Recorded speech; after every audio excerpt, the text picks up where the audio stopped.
This video features using Department of Buildings data to map that data.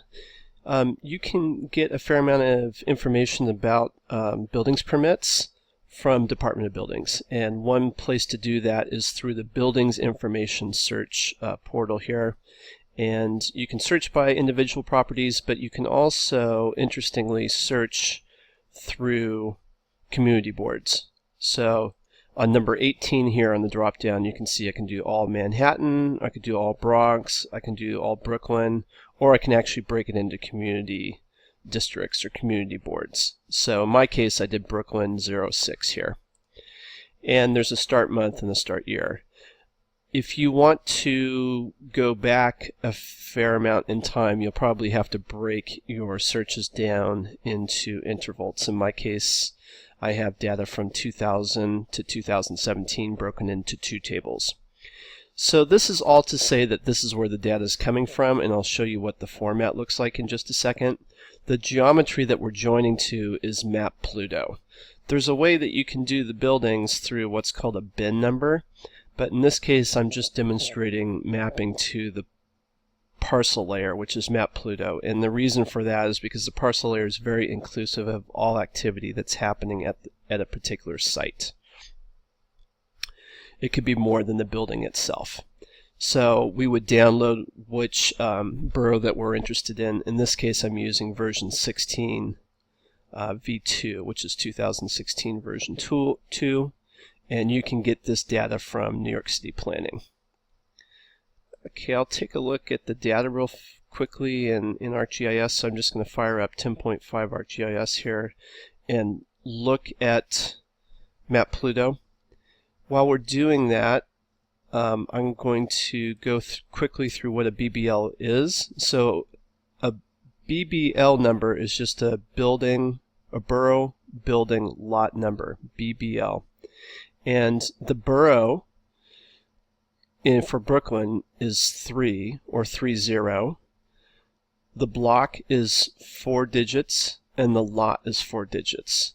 When we actually look at MapPLUTO in GIS, we'll notice something that's important that we need to take care of in terms of zero padding. So we're going to use this formula right here for padding our columns, and then we're going to bring all our columns together to create the BBL, which is a concatenation. Okay, so let's go ahead and get started. We're just going to bring in MapPLUTO. So I'm just going to do a folder connection here. So I'm already connected up. This is the MapPLUTO file, so we'll bring that in. So these are all the parcels. So if I zoom in, this is not buildings, this is the parcels in Brooklyn. It'll take just a second because there's a lot of them. And I'll let it draw here in just a second. Okay, so here's a little section here. So we can see that this is the actual parcels, not the buildings themselves. Okay, I'm just going to bring that back in real quick. Okay. So I'm just going to put ArcMap in the background for a moment and work in Excel to do the table work. So I have my tables downloaded. I'm going to work in the first one, which is everything from 2000 to 2010. So we're going to have a job number. We're also going to have a block and lot number and a community board. Now what's important about the community board is that we need a new number for the borough. So we just need 30 out of 306. So I'm going to make a new column for borough, and then I'm going to make a new column for block, and I'm just going to call it block 2. And also a new one for lot 2. And then I'm going to run my formulas here. So for borough, all I'm going to type in is just 30. And let's just expand him out. So we're going to bring 30 all the way down. I have about 2,000 records, so I'm just going to expand it out to about 2,000 here.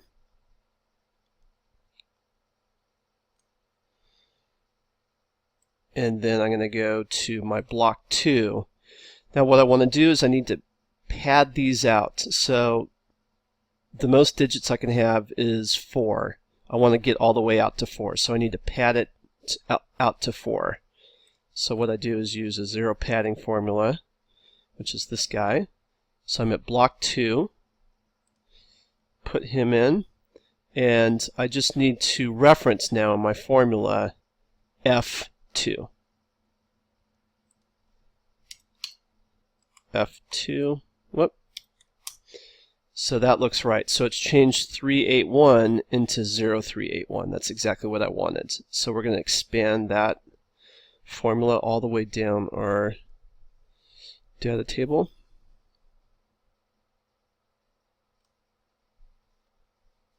Okay, that looks good. So 964 became 0964. Then we're going to go to lot 2. And you can see with lots, we can even go down to 1 digit here. We want to expand this out to 4. So we're going to run the same formula.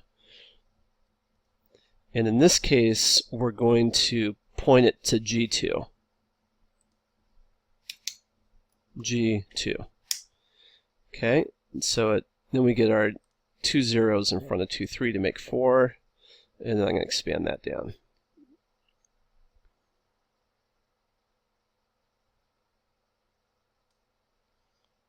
Great. So now we're ready to do our concatenation of BBL. So in this case, I'm going to call it BBL. And it's going to be K plus L plus M, Borough Block Lot. So I'm going to go get my formula, which is this one. Put him into formulas. So the first number is going to be K2. The second one is going to be L2. And the third one's going to be M2. Let's check it. 30, 0381, 0023. It looks great. So I'm going to expand this out, and these all look good. One quick note, you can see that we have repeating numbers, and the reason that we have repeating BBLs here is because we have many different things going on at the same parcel. So in this case, up at the top here, we have 78 Troutman Street 3 times over, and we can see that the permits are slightly different. So we're going to have multiple permits per address based on my original search done at Department of Buildings. So if you want to break it out into specific construction types, you need to filter that in your original query before you get to this point. So here when we map it, we have about 2,000 records right now. We're going to end up with much less than that because many of these are just repeating BBLs. Okay, I'm going to run this down.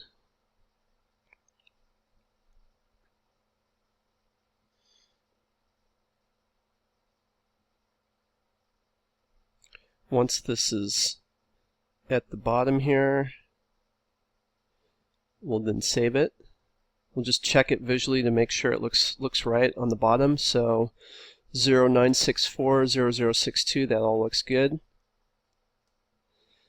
Got my BBL here, all set. We've done all the table work we need to do. So now we're just going to go to File and save it. I'm just going to save it on the desktop, and I'll call it, let's see, I'll call it test. Or how about BK underscore construction.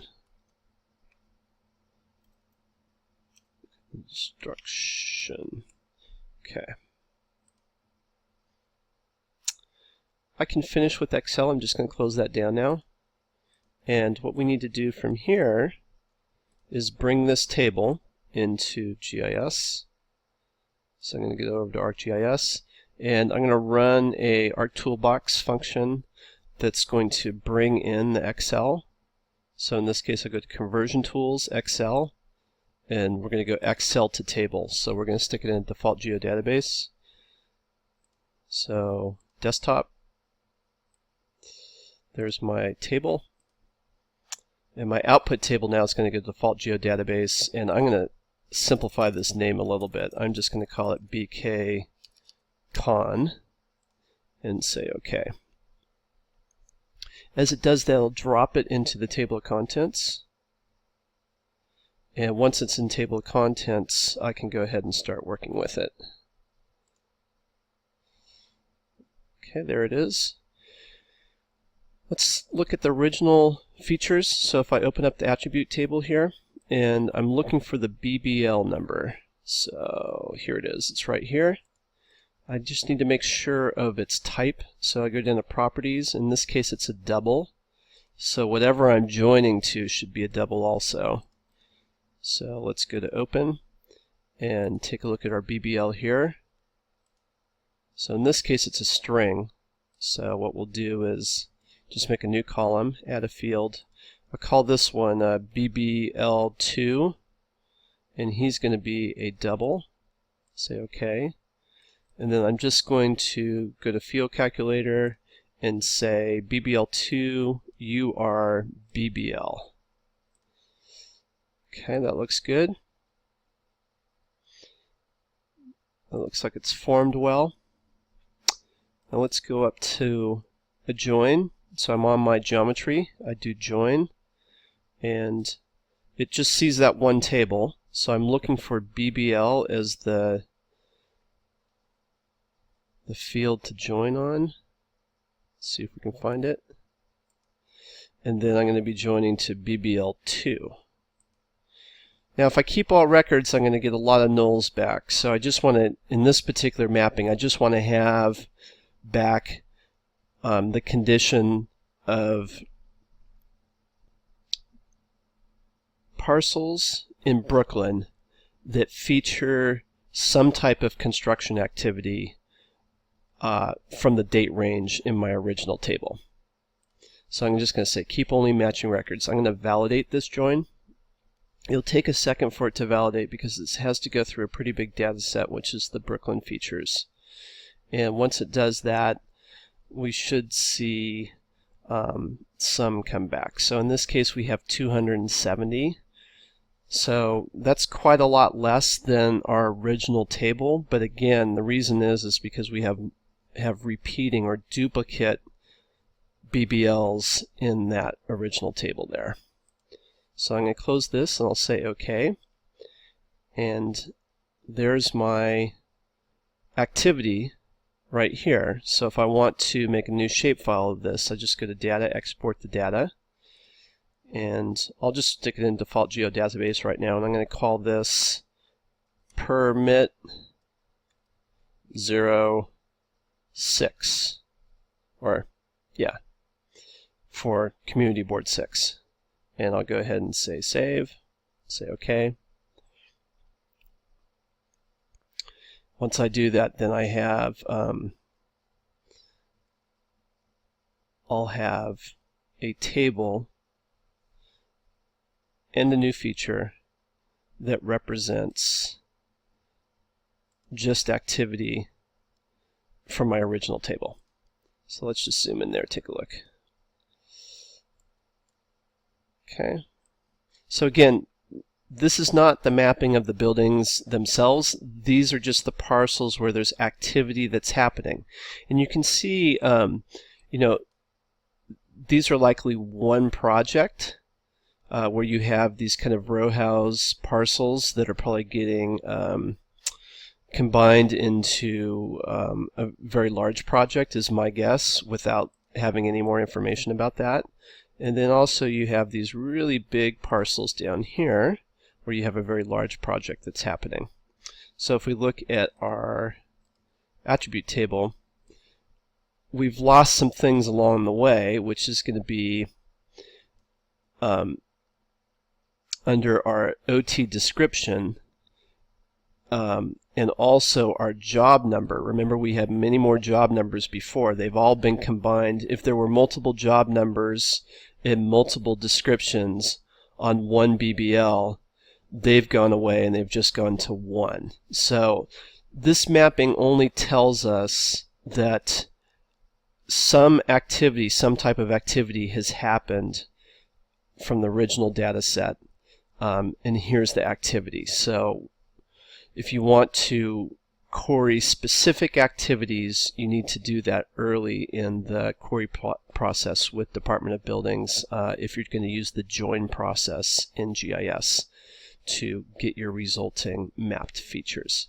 So hopefully this is helpful in getting a table ready for BBLs in MapPLUTO for New York City mapping. And that process that we did in the table, that can be utilized for any type of BBL. It doesn't have to be just Department of Buildings BBLs. So hopefully this is helpful in mapping parcels for New York City.